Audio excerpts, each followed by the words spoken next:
ನೋಡಿ ಫ್ರೆಂಡ್ಸ್, ಇಲ್ಲಿ ಕೂತ್ಕೊಂಡು ಆರಾಮಾಗಿ ಕುಡಿತಾ ಇದ್ದೀನಿ. ನೋಡಿ ಸ್ವಲ್ಪ ದಪ್ಪ ಆಗಿದ್ದೀನಿ ಫ್ರೆಂಡ್ಸ್. 68 kg ಇದೆ ಇವಾಗ. ನನ್ನ ವೆಯ್ಟ್ ಕೇಳಿದ್ರೆ ಸುಸ್ತಾಗ್ಬಿಡ್ತೀರ ನೋಡಿ, ಅದಕ್ಕೆ ಕುಡಿತಾ ಇದ್ದೀನಿ. ಈಗೆಲ್ಲ ಫುಲ್ಲು ಚೇಂಜ್ ಮಾಡ್ಕೊಂಡಿದ್ದೀನಿ ನನ್ನ life style. Hi, hello friends, ಎಲ್ಲರೂ ಹೇಗಿದ್ದೀರಾ? ಚೆನ್ನಾಗಿದ್ದೀರಾ ಅಂದ್ಕೊಂಡಿದ್ದೀನಿ. ನಾನು ತುಂಬ ಚೆನ್ನಾಗಿದ್ದೀನಿ. ನೀವೆಲ್ಲ ಕ್ಷೇಮವಾಗಿ ಸಂತೋಷವಾಗಿ ನಗ್ತಾ ಇದ್ದೀ. ನಾನು ಸೂಪರಾಗಿ ಚೆನ್ನಾಗಿದ್ದೀನಿ. ಇವತ್ತೊಂದು ನಿಮಗೆ ವೆಯ್ಟ್ ಲಾಸ್ ಆಗೋಂಥದ್ದೊಂದು ಡ್ರಿಂಕ್ ತೋರಿಸ್ತೀನಿ ಫ್ರೆಂಡ್ಸ್. ಅದು ತುಂಬ ಒಳ್ಳೆಯದು ಮೈಗೆ ಇದು. ಸೊ ಇದು ಹೆಂಗೆ ಮಾಡೋದು ನೋಡೋಣ ಬನ್ನಿ. ನೋಡಿ ಫ್ರೆಂಡ್ಸ್, ಫಸ್ಟು ಒಳ್ಳೆ ಮೇಲೆ ಬಾಣಲಿ ಇಟ್ಕೊಂಡಿದ್ದೀನಿ. ಯಾವುದು ಕೆಟ್ಟದಿಲ್ಲ ಫ್ರೆಂಡ್ಸ್, ಎಲ್ಲ ಒಳ್ಳೆ ಐಟಮ್ಸ್ಗಳಿದು. ನೋಡಿ, ನಾನಿಲ್ಲಿ ಒಂದು ಅರ್ಧ ಸ್ಪೂನು ಅಜ್ವೇನ್ ಹಾಕೋತೀನಿ. ಅಜ್ವೇನ್ ಅಂದರೆ ಓಮ್ ಕಾಳು ಫ್ರೆಂಡ್ಸ್ ಇದು. ಸೊ ಇದು ತುಂಬ ಒಳ್ಳೆಯದು. ಅಂದರೆ ಗ್ಯಾಸ್ಟ್ರಿಕ್ ಕಡಿಮೆ ಆಗುತ್ತೆ, ಜೀರ್ಣ ಆಗುತ್ತೆ, ಜೀರ್ಣಕ್ರಿಯೆ ಚೆನ್ನಾಗಿ ಮಾಡುತ್ತೆ. ಎಲ್ಲದಕ್ಕೂ ಇದು ತುಂಬ ಒಳ್ಳೆಯದು. ಸೊ ನಾನು ಇದನ್ನು ಒಂದು ಅರ್ಧ ಸ್ಪೂನ್ ಹಾಕೋತಾ ಇದ್ದೀನಿ. ಮಾಡ್ತಾರೆ ಏನಕ್ಕೆ ಅಂದರೆ ನಾವು ಏನು ತಿಂದಿದ್ದೀವಿ ಅದು ಜೀರ್ಣ ಆಗಲಿ ಅಂತ ಮಾಡ್ತಾರೆ. ಗ್ಯಾಸ್ಟ್ರಿಕ್ಕು ಎಲ್ಲ ಕಮ್ಮಿಯಾಗಿ ಸಣ್ಣ ಕೂಡ ಹಾಕ್ತೀವಿ ನಾವು. ನಾನಿಲ್ಲಿ 1 ಸ್ಪೂನು ತುಂಬ ಒಳ್ಳೆ ಇದು ಅಂತ. ಸೊ ಜೀರಿಗೆನೂ 1 ಸ್ಪೂನ್ ತೊಗೋತಾ ಇದ್ದೀನಿ. ನೋಡಿ, 1 ಸ್ಪೂನ್ ಜೀರಿಗೆ. ಸೊ ಇದನ್ನು ನಾವೇನು ಮಾಡೋಣ, ಒಂದು ಸ್ವಲ್ಪ ಹುರ್ಕೊಂಡು ಅದು ಸ್ವಲ್ಪ ಪುಡಿ ಮಾಡಿ ಹಾಕ್ಕೊಂಡ್ರೆ ಚೆನ್ನಾಗಿ ನೀರಲ್ಲಿ ಅದು ಫ್ಲೇವರ್ ಎಲ್ಲ ಬರುತ್ತೆ. ಅದರದ್ದು ಔಷಧಿ ಅದು ಇರುತ್ತಲ್ಲ ಅದರಲ್ಲಿ, ಅದೆಲ್ಲ ಕ್ಲೀನಾಗಿ ಆಚೆಗೆ ಬಿಡುತ್ತೆ ಇದು. ನೋಡಿ, ಸುಮ್ಮನೆ ಒಂದು ಸ್ವಲ್ಪ ಬಿಸಿ ಮಾಡಿಕೊಂಡು ಪುಡಿ ಮಾಡಿ ನಾವು ಹಾಕ್ಕೊಳ್ಳೋಣ. ನೋಡಿ ಫ್ರೆಂಡ್ಸ್, ನಾನು ಇಲ್ಲಿ ಪಾತ್ರೆ ಇಟ್ಕೊಂಡು ಸ್ಟವ್ ಆನ್ ಮಾಡ್ಕೋತಾ ಇದ್ದೀನಿ. ಇದಕ್ಕೆ ನೋಡಿ 1 ಲೋಟ, ಇದರಲ್ಲಿ ಈ ಗಾಜಿನ ಲೋಟದಲ್ಲಿ 1 ಲೋಟ ನೀರು ತಗೋತಾ ಇದ್ದೀನಿ.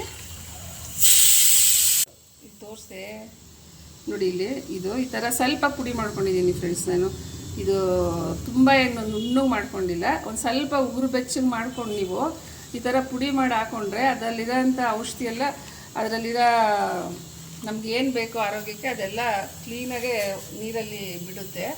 ಆಮೇಲೆ ಇದಕ್ಕೆ ನೋಡಿ 3 ವೀಳ್ಯದೆಲೆ ತೊಗೊಂಡಿದ್ದೀನಿ ಫ್ರೆಂಡ್ಸ್. 3 ಆರೋಗ್ಯಕ್ಕೆ ಒಳ್ಳೆಯದಾಗಂಥ ಇದೆಲ್ಲ ಇರುತ್ತೆ ಇದರಲ್ಲಿ. ಮುಂಚಿನ ಕಾಲದಲ್ಲಿ ನಮ್ಮ ಹಿರಿಯರು ನೋಡಿದ್ದೀರ ಅಲ್ವಾ, ಊಟ ಆಗಿದ ತಕ್ಷಣ ವೀಳ್ಯದೆಲೆ ಹಾಕೋತಾಯಿದ್ರು. ಏನಕ್ಕೆ ಅಂದರೆ ಜೀರ್ಣಕ್ರಿಯೆ ಮತ್ತು ಹೊಟ್ಟೆ ಕಾನ್ಸ್ಟಿಪೇಷನ್ ಕಡಿಮೆ ಆಗುತ್ತೆ, ಒಳ್ಳೆ ಜೀರ್ಣ ಆಗುತ್ತೆ, ನಾವು ಏನೇ ತಿಂದರೂ ಸ್ವಲ್ಪ ಚೆನ್ನಾಗಾಗುತ್ತೆ. ಸೊ ಅದಕ್ಕಾಗಿ ವೀಳ್ಯದೆಲೆ ಹಾಕೋತಾ ಇದ್ದೀನಿ. ಇದು ನೋಡಿ, ಸ್ವಲ್ಪ ಹಿಂಗೆ ಕಟ್ ಮಾಡಿ ಈ ಥರ, ಯಾಕಂದರೆ ಅದರಲ್ಲಿರೋ ರಸ ಎಲ್ಲ ಅದರಲ್ಲಿ ಬಿಡಬೇಕು ಅಂತ ಅಷ್ಟೇ. ಅದನ್ನು ಇಲ್ಲಿ ಕುದಿಯೋಕೆ ಹಾಕ್ತಾಯಿದ್ದೀನಿ. ಆಮೇಲೆ ನಾನು ಒಂದು ಅರ್ಧ ಹೋಳು ನಿಂಬೆಹಣ್ಣು ತೊಗೊಂಡಿದ್ದೀನಿ ಫ್ರೆಂಡ್ಸ್. ನಾನು ಅದನ್ನು ನೋಡಿ ಈ ಥರ 3-4 ಭಾಗ ಕಟ್ ಮಾಡ್ಕೊಂಡಿದ್ದೀನಿ. ಈ ನಿಂಬೆಹಣ್ಣನ್ನ ನೀವು ಹಿಂಡಬೇಡಿ, ಆ ನಿಂಬೆಹಣ್ಣು ಸಿಪ್ಪೆ ಸಮೇತ ಅದಕ್ಕೆ ಹಾಕಿ. ಸೊ ಆವಾಗ ನಮಗೆ ತುಂಬ ಚೆನ್ನಾಗಾಗುತ್ತೆ ಮೈಗೆಲ್ಲ. ನೋಡಿ, ಇದು ನಿಜವಾಗ್ಲೂ ವೆಯ್ಟ್ ಲಾಸ್ ಆಗುತ್ತೆ. ನನಗೆ ತಿಳಿದಿರೋ ಅಷ್ಟು ನಿಮಗೆ ತೋರಿಸ್ತಾ ಇದ್ದೀನಿ. ನಾನು ದಿನ ಕುಡಿತಾ ಇದ್ದೀನಿ ಇದನ್ನು. ಸ್ವಲ್ಪ ವೆಯ್ಟ್ ಗೇನ್ ಆಗಿಬಿಟ್ಟಿದ್ದೀನಿ ಫ್ರೆಂಡ್ಸ್. ಮುಂಚೆ ಇದೆಲ್ಲ ಮಾಡ್ತಾಯಿದ್ದೆ, ಈಗೀಗ ಸ್ವಲ್ಪ ಬಿಟ್ಬಿಟ್ಟಿದೆ. ಸೊ ನಾನಿವಾಗ ದಿನ ಇದನ್ನು ಮಾಡಿಕೊಂಡು ಕುಡಿತೀನಿ. ಇದನ್ನು ಚೆನ್ನಾಗಿ ಕುದಿಸೋಣ. ನಿಂಬೆಹಣ್ಣು ಸ್ವಲ್ಪ ಅದೆಲ್ಲ ಚೆನ್ನಾಗಿ ಕುದ್ದ ಮೇಲೆ ಹಾಕೋಣ, ಯಾಕಂದರೆ ಸಿಪ್ಪೆ ಸಮೇತ ಹಾಕ್ತೀವಲ್ವ, ಸ್ವಲ್ಪ ಒಗ್ರಾಗುತ್ತೆ. ಅದಕ್ಕೋಸ್ಕರ ಅದು ಸ್ವಲ್ಪ ಕುದಿದ ಮೇಲೆ ಇದು ಹಾಕ್ಕೊಳ್ಳೋಣ. ಸೊ ಇದನ್ನು ಟ್ರೈ ಮಾಡಿ ನೋಡಿ ಫ್ರೆಂಡ್ಸ್, ತುಂಬ ಚೆನ್ನಾಗಿದೆ. ವೆಯ್ಟ್ ಲಾಸ್ ಆಗುತ್ತೆ, ಗ್ಯಾಸ್ಟ್ರಿಕ್ ಕಡಿಮೆ, ಅಸಿಡಿಟಿ ಎಲ್ಲ ಕಡಿಮೆ ಆಗುತ್ತೆ ನಿಮ್ಗೆ ಇದರಿಂದ. ನಮ್ಮ ಮೈಯಲ್ಲಿರೋ ಕೊಬ್ಬು ಎಲ್ಲ ಕಮ್ಮಿ ಆಗುತ್ತೆ. ಸೊ ಇದನ್ನು ಯೂಸ್ ಮಾಡಿ. ನನಗೆ ನಿಮಗೆ ಅರ್ಥ ಆಯಿತು ಅಂದ್ಕೊಂಡಿದ್ದೀನಿ ಫ್ರೆಂಡ್ಸ್. ಏನಿಲ್ಲ, ಎಲ್ಲ ನಮ್ಮ ಮನೇಲಿರೋಂಥ ಇಂಗ್ರೀಡಿಯೆಂಟ್ಸೇ. ಒಂದು ಸತಿ ನೀವೆಲ್ಲ 3 ಒಂದು ಸಮ್ಮಕ್ಕೆ ಹಾಕ್ಕೊಂಡು ಹುರಿದ್ಬಿಟ್ಟು ಒಂದ್ರಲ್ಲಿ ಪುಡಿ ಮಾಡಿ ಇಟ್ಕೊಂಬಿಡಿ. ದಿನ ಬೆಳಗ್ಗೆ ಇದ್ದಾಗ ಒಂದು ಗ್ಲಾಸ್ಗೆ ಪೌಡರ್ನ 1 ಸ್ಪೂನ್ ಹಾಕ್ಕೊಂಡು ಕುಡಿದ್ರೂ ಆರಾಮ್ ಅನಿಸುತ್ತೆ. ಕಾಫಿ ಟೀ ಎಲ್ಲ ಕುಡಿಯೋ ಬದಲು ಈ ಥರದ್ದು ಕುಡಿದ್ರೆ ಹೆಲ್ತ್ ಡ್ರಿಂಕ್ ಇದು ತುಂಬ ಚೆನ್ನಾಗೇ ಇದಾಗುತ್ತೆ. ನೋಡಿ, ಈಗ ನಿಂಬೆಹಣ್ಣು ಹಾಕಿದ್ದೀನಿ. ನಿಂಬೆಹಣ್ಣು ಹಾಕಿದ್ಮೇಲೆ ಒಂದು ಸ್ವಲ್ಪ ಕುದಿಸೋಣ ಚೆನ್ನಾಗಿ. ವೀಳ್ಯದೆಲೆ ತುಂಬ ಒಳ್ಳೆಯದು ಫ್ರೆಂಡ್ಸ್. ಕೆಮ್ಮು, ಈಗ ಮಕ್ಕಳಿಗೆಲ್ಲ ಕೆಮ್ಮು ಅದೆಲ್ಲ ಬಂದರೆ ವೀಳ್ಯದೆಲೆ, ತುಳಸಿ ಎಲೆ ಅದೆಲ್ಲ ಕಸ ತೆಗೆದು ಕುಡಿಸ್ತಾರೆ. ಇದು ಚಿಕ್ಕ ಮಕ್ಳಿಗೂ ಒಂಚೂರು ಕೊಟ್ಟರೆ ಏನೂ ಆಗೋಲ್ಲ ಫ್ರೆಂಡ್ಸ್. ಇದು ಚೆನ್ನಾಗಿ, ಅಂದರೆ ಏನು ಕೆಟ್ಟದಾಗಲ್ಲ, ಚೆನ್ನಾಗಾಗುತ್ತೆ ಮಕ್ಳಿಗೂ.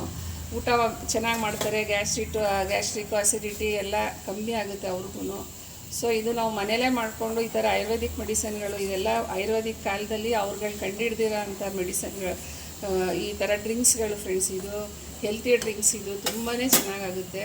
ಸೊ ಎಲ್ಲರೂ ಮಾಡ್ಕೊಂಡು ಕುಡಿತೀರಾ ಅಂದ್ಕೊಂಡಿದ್ದೀನಿ. ನನ್ನ ಸೊಸೆ ಕೋಕಿಲ್. ಸೊ ಅಂದರೆ ಊಟನೂ ಸ್ವಲ್ಪ ಹೆಚ್ಚು ಕಮ್ಮಿ, ಇಷ್ಟಿಷ್ಟು ಊಟ ತಿಂದ್ಬಿಟ್ಟು ಇದನ್ನ ಕುಡಿದ್ಬಿಟ್ರೆ ಸಣ್ಣ ಆಗಲ್ಲ. ಊಟದಲ್ಲೂ ಸ್ವಲ್ಪ ಕಮ್ಮಿ ಮಾಡ್ಕೋಬೇಕು. ನಾವು 2 ಚಪಾತಿ ತಿನ್ನೋ ಕಡೆ 1 ಚಪಾತಿ, 2 ಸ್ಪೂನ್ ಅನ್ನ ತಿನ್ನೋ ಕಡೆ 1 ಸ್ಪೂನ್ ಅನ್ನ, ಆ ಥರ ಕಮ್ಮಿ ಮಾಡ್ಕೊಂಡ್ಬಂದರೆ ಆದಾಗ ಅದೇ ಹೆಲ್ತು ಚೆನ್ನಾಗಾಗುತ್ತೆ. ಮೇಯ್ನ್ ಇರೋದೇ ನಮ್ಮ ಫುಡ್ಡಲ್ಲಿ ಫ್ರೆಂಡ್ಸ್. ನಾವು ಫುಡ್ ಕಟ್ ಮಾಡಿದ್ವಿ ಅಂದರೆ ಫುಲ್ಲು ಸಣ್ಣ ಆಗ್ತೀವಿ, ಬೆಲ್ಲಿ ಫ್ಯಾಟ್ ಎಲ್ಲ ಹೋಗುತ್ತೆ. ಇದರಲ್ಲಿ ಈ ಡ್ರಿಂಕಲ್ಲಿ ಮೇಯ್ನ್ ಬೆಲ್ಲಿ ಫ್ಯಾಟ್ ಕಡಿಮೆ ಆಗುತ್ತೆ. ಯಾಕಂದರೆ ನಿಂಬೆಹಣ್ಣು, ಅಜ್ವೈನು, ಜೀರಿಗೆ ಎಲ್ಲ ಒಳ್ಳೆ ಆಯುರ್ವೇದಿಕ್ ಮೆಡಿಸಿನ್ಗಳಿದು. ಸೊ ಇದರಿಂದ ಚೆನ್ನಾಗಾಗುತ್ತೆ ಅಂತ ಅಂದ್ಕೊಂಡಿದ್ದೀನಿ. ಇಷ್ಟು ಕುದಿಸಿದ್ರೆ ಸಾಕು ಫ್ರೆಂಡ್ಸ್. ನೋಡಿ, ಇಷ್ಟು ಕುದಿಸ್ಬಿಟ್ಟು ಈಗ ಇದನ್ನು ಒಂದರಲ್ಲಿ ಸ್ಟ್ರೈನ್ ಮಾಡ್ಕೊಳ್ಳೋಣ. ನಾನು ಇದರಲ್ಲಿ ಸೋದಿಸ್ಕೊತೀನಿ, ಇದನ್ನು ಅಂದರೆ ಫಿಲ್ಟ್ರ್ ಮಾಡ್ಕೊತೀನಿ. ನೋಡಿ ಫ್ರೆಂಡ್ಸ್, ನಮ್ಮದು ಹೆಲ್ತ್ ಡ್ರಿಂಕ್ ರೆಡಿ ಆಯಿತು.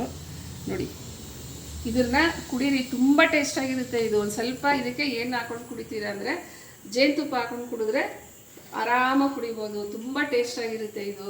ಒಂದ್ಸರಿ ಟ್ರೈ ಮಾಡಿ ನೋಡಿ, ಕುಡೀರಿ ಇದನ್ನು. ಈಗ ನಾನು ಇದಕ್ಕೊಂದು ಜೇನುತುಪ್ಪ ಹಾಕ್ತೀನಿ. ನೋಡಿ ಫ್ರೆಂಡ್ಸ್, 1 ಸ್ಪೂನ್ ಜೇನುತುಪ್ಪ ಹಾಕೋತಾ ಇದ್ದೀನಿ ನಾನು. ಹನಿ ಹಾಕೋತಾ ಇದ್ದೀನಿ. ಸೊ ಹನಿ ಹಾಕ್ಕೊಂಡು ಕುಡಿದ್ರೆ ಆರಾಮಾಗಿ ಕುಡಿಬೋದು. ನಿಂಬೆಹಣ್ಣು ಇದಿರುತ್ತೆ, ಫ್ಲೇವರ್ ಇರುತ್ತೆ. ಅಜ್ವೈನು ಮತ್ತು ಸೋಂಪು, ಜೀರಿಗೆ ಅಂತೂ ಸಖತ್ ಫ್ಲೇವರ್ ಅದು. ನನಗಂತೂ ತುಂಬ ಇಷ್ಟ, ಅದು ತುಂಬ ಚೆನ್ನಾಗಿರುತ್ತೆ. ಸೊ ಇದನ್ನು ಕುಡಿಬೇಕು ಫ್ರೆಂಡ್ಸ್. ಬೆಳಗ್ಗೆ ಎದ್ದು ಕುಡಿದು ನೋಡಿ, ನೀವೇ ಚೆಕ್ ಮಾಡಿ ಎಷ್ಟು ಸಣ್ಣ ಆಗ್ತೀವಿ ಅಂತ. ಬಟ್ ಅದ್ರ ಜೊತೆ ಫುಡ್ಡೂ ಇದಿರಬೇಕು ಫ್ರೆಂಡ್ಸ್. ಏನಕ್ಕೆ ಅಂದರೆ ಇದೆಲ್ಲ ಆಯುರ್ವೇದಿಕ್ ಐಟಮ್ಸು. ನಮ್ಮ ಮೈಗೆ ಹೋದರೆ ನಮ್ಮ ಆರೋಗ್ಯಕ್ಕೆ ತುಂಬ ಒಳ್ಳೆಯದಿರುತ್ತೆ. ಸೊ ಹಂಗಾಗಿ ಈ ಥರ ಕುಡಿದು ನಾವು ನಮ್ಮ ಆರೋಗ್ಯ ಕಾಪಾಡ್ಕೋಬೋದು. ಆ ಕಾಫಿ, ಟೀ ಅದೆಲ್ಲ ಸುಮ್ಮನೆ, ಅದೆಲ್ಲ ಚೆನ್ನಾಗಿ ಅನಿಸಲ್ಲ ಫ್ರೆಂಡ್ಸ್. ಸೊ ಇದನ್ನು ಕುಡಿದ್ರೆ ತುಂಬ ಒಳ್ಳೆಯದು ಅಂತ ನಾನು ಸಜೆಸ್ಟ್ ಮಾಡ್ತಿದ್ದೀನಿ. ಸೊ ನಿಮ್ಗೆ ಇಷ್ಟ ಆದರೆ ಲೈಕ್ ಮಾಡಿ, ಶೇರ್ ಮಾಡಿ.